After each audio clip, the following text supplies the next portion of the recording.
sentido.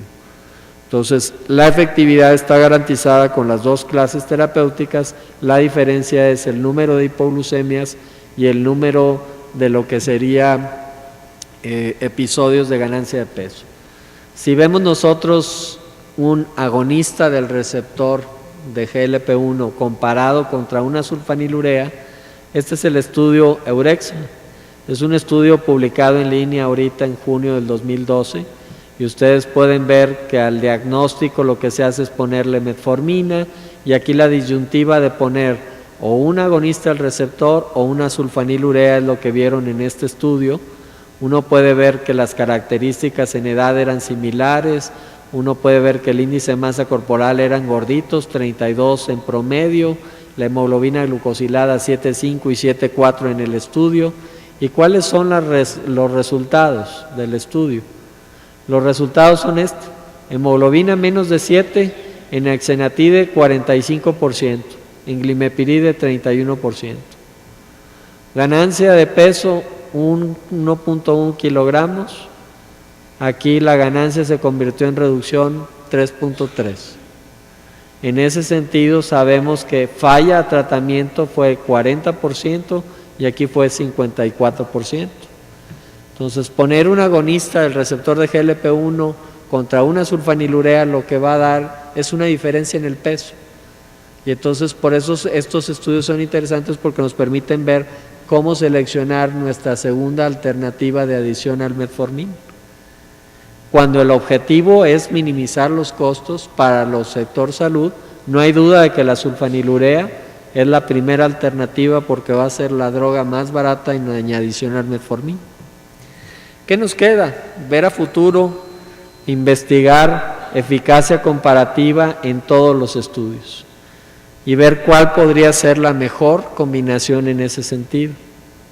El estudio GRADE es un estudio que se está haciendo con la Universidad de Washington desde el año pasado y ustedes pueden ver que todos los pacientes que reclutaron están en metformin y luego les van a dar o una sulfanilurea o una glitazona o un inhibidor de EPP4 o un GLP-1, insulina y van a comparar una vez asignados a estos tratamientos cómo les va a los pacientes. Y este va a ser el primer estudio en el que podamos nosotros delimitar la efectividad de cada clase, las complicaciones de cada clase y cómo al añadirlas a metformin podemos tener realmente seguridad de cuáles van a ser efectivas. ¿Cuánto tiempo va a durar este estudio?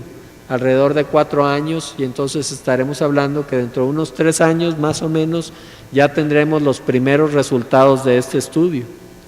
Y van a ver ustedes que después de los primeros 2,000 pacientes van a hacer otra segunda combinación para los otros 5,000 pacientes.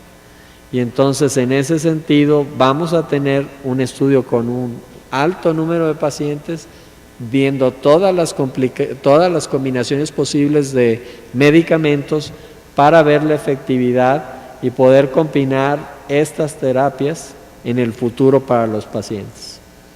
Y yo creo que eso es lo que nos va a dar a nosotros la pauta y les van a dar seguimiento por 7 años en ese sentido. El estudio está dado en ese sentido por el gobierno de Estados Unidos, no lo hace ninguna compañía farmacéutica, está financiado por el NIH y lo que quieren saber es cuáles son las combinaciones más efectivas. ¿Quién gana y quién pierde con estas recomendaciones?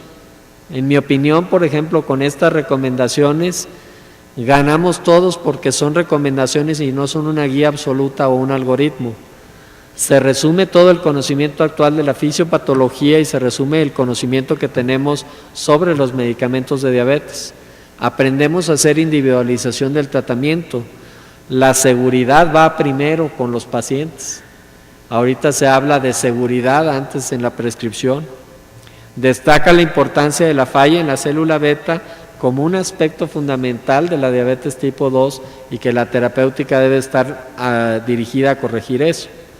Y se advierte sobre asuntos de seguridad claramente de cuándo no debemos de utilizar algunos de los medicamentos que tenemos en el arsenal terapéutico. ¿Quiénes salen perdiendo? La recomendación es de utilizar con mayor precaución las sulfanilureas, por ejemplo. Su costo bajo es la mayor fortaleza que tienen, pero tienen muchos inconvenientes, ganancia de peso e hipoglucemia, por ejemplo. En ese sentido debemos de ser más juiciosos.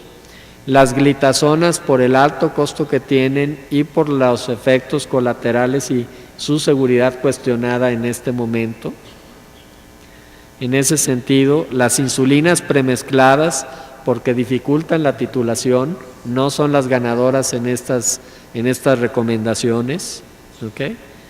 ¿Quiénes salen ganando otra vez en este documento de posición? Inhibidores de EPP4, porque se demuestra que sí tienen efectividad en la reducción de hemoglobina glucosilada y tienen un perfil neutro en el peso, menor tendencia a hacer hipoglucemia, que se pueden combinar desde el principio en una combinación fija, en ese sentido son buenos, que los agonistas del receptor de GLP-1 que salen ganando como los campeones en la disminución de peso en los pacientes, en ese sentido. ¿Quiénes salen ganando? Los cambios al estilo de vida y metformin, porque siguen siendo la base del tratamiento de la diabetes tipo 2 en este momento. Y al final una gran cantidad de pacientes va a requerir insulina, ya sea sola o en combinación con antidiabéticos orales. Y en ese sentido aprendemos que se pueden poner desde con metformin a cuando tengamos combinaciones dobles o triples en ese sentido.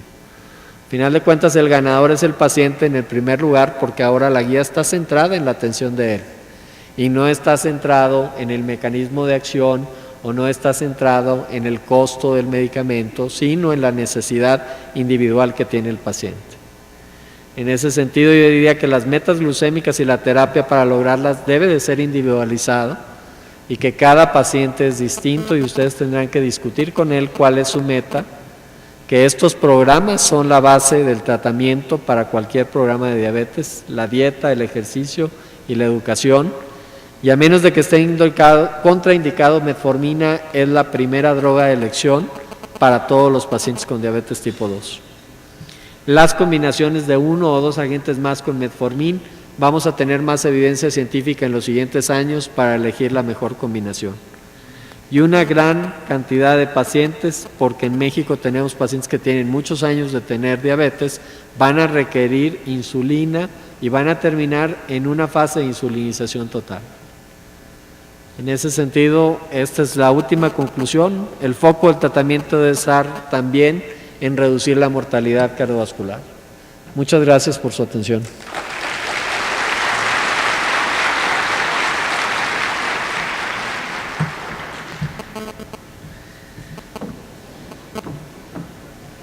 Sí.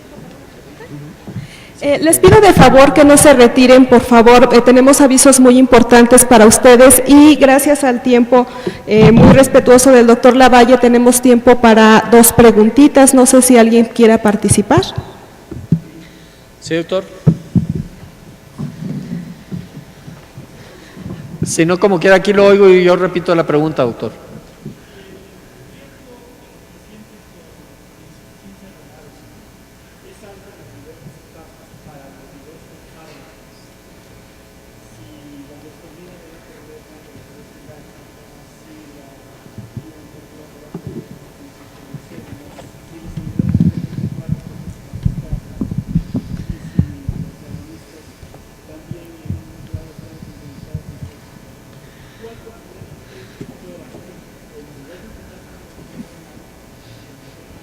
El mejor manejo. El doctor hace la consideración de los pacientes con insuficiencia renal, contraindicación para metformin por acidosis en insuficiencia renal, mayor grado de hipoglucemia con sulfanilureas en insuficiencia renal.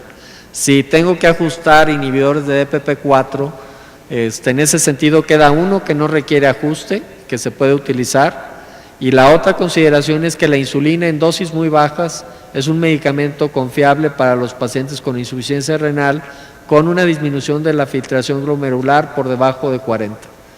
La insulina basal en dosis muy pequeñas, y estamos hablando de dosis de 6 a 12 unidades, pueden mantener al paciente en control. Cuando el paciente está en diálisis peritoneal, la mejor manera de administrar la insulina es ponerla en la bolsa de diálisis, porque en ese sentido uno pone la cantidad que va por glucosa en cada bolsa y en eso se controla al paciente más fácilmente. Si el paciente está en hemodiálisis, el ajuste de los medicamentos es diferente porque con la hemodiálisis hay una mayor factibilidad de poder poner algunos de los otros medicamentos con un menor grado de ajuste. Yo le diría que la alternativa más frecuente y la más fácil de utilizar sería una insulina basal, y en este caso yo seleccionaría un análogo de insulina basal, glargina o detemir, que me dan un perfil de 24 horas y que tienen menos tendencia a hacer un pico que pueda dar una hipoglucemia. Que eso sería la diferencia contra una NPH. Okay. Gracias. ¿Alguna otra pregunta? Sí. Sí, doctor.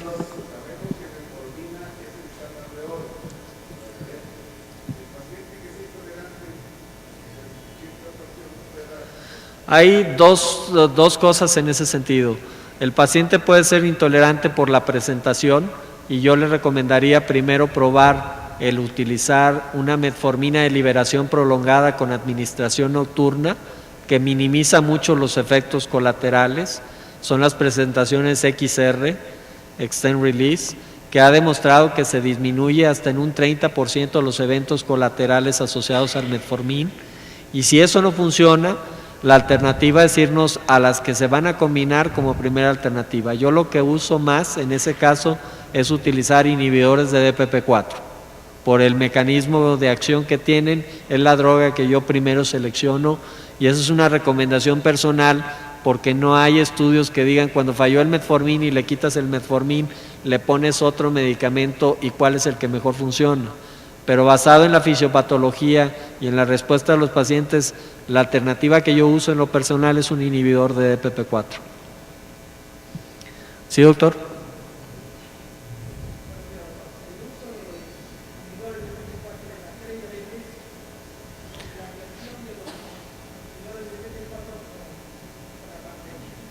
Okay. Sí. La pregunta del doctor es inhibidores de DPP4 en prediabetes. Hay estudios pequeños que demuestran que cuando le das un inhibidor de DPP4, el individuo que tiene intolerancia mejora sus niveles de glucemia en el preprandio y en el postprandio. Hay que recordar que estos medicamentos están diseñados para bajar el postprandio. Entonces, la evidencia es que sí disminuyen la glucosa, pero no hay ningún estudio sobre prevención. Hay dos casas farmacéuticas que van a empezar apenas un estudio en individuos que tienen intolerancia a largo plazo para ver si hay prevención o no. Sabemos que tienen efecto en la glucemia, pero no sabemos si previenen o no. Y la segunda parte de la pregunta decía si inhibidores de DPP4 y pancreatitis. Salió algo en el Congreso Europeo de Lisboa de una presentación de exenatide y sitagliptina en relación a un aumento de los casos de pancreatitis o de cáncer de páncreas. Realmente eso está basado en el reporte a la FDA del número de casos. La FDA puso una alerta para decir que había que estar reportando los casos y eso se ve que en el primer año hay un aumento en el reporte del número de casos.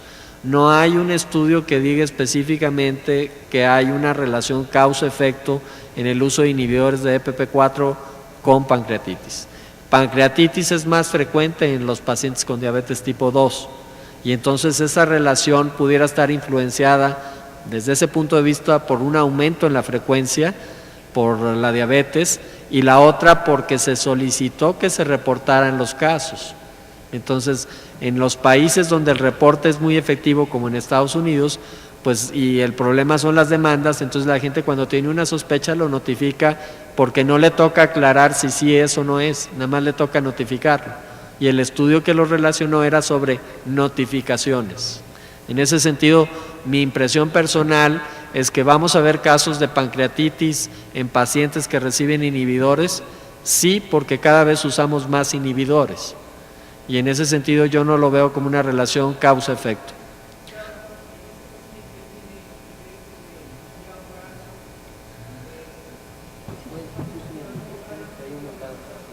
Ajá. La circunstancia de los pacientes que desarrollan pancreatitis con diabetes está relacionada mucho a los niveles de triglicéridos. Hay que recordar que los mexicanos la hipertrigliceridemia es un factor muy importante. En este sentido, el manejo de inhibidores de DPP-4 ha demostrado que puede disminuir no solo la glucosa postprandial, sino que también disminuye los niveles de triglicéridos. Yo no veo cómo el mecanismo esté implicado en ese sentido. Y para la reducción de la esteatosis hepática ahorita no hay nada mejor que una glitazona. En ese sentido, la pioglitazona ahorita va como campeona porque es la única que ha demostrado tener una reducción efectiva. Lo que se ha hecho con metformin no ha demostrado disminuir la esteatosis hepática. Y los inhibidores, pues en ese sentido, no tendrían un efecto terapéutico en eso. Sería indirecto a través de la modificación de niveles de triglicéridos y yo francamente no veo que eso sea una buena alternativa en ese sentido. Sí, doctor.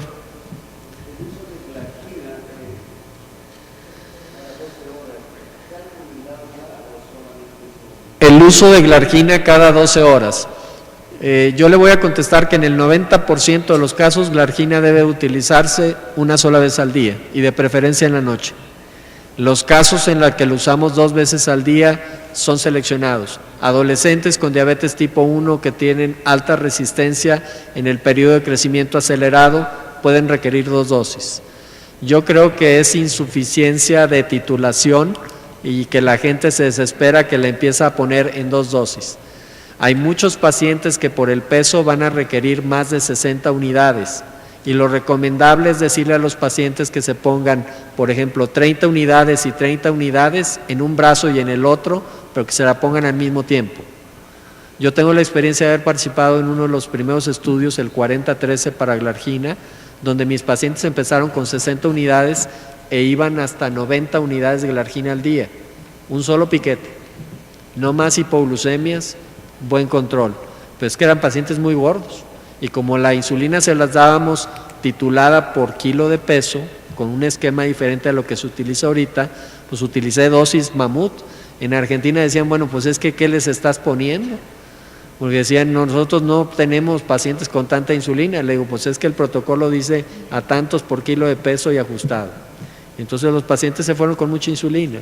Y ahí aprendí que un solo piquete es efectivo y que no hay que tenerle miedo a que la dosis sea alta. La dosis puede ser alta, porque el paciente así lo requiere. ¿Okay? Me dan un anuncio aquí que el tiempo ha concluido. Muchísimas gracias por sus preguntas. Agradecemos la brillante participación.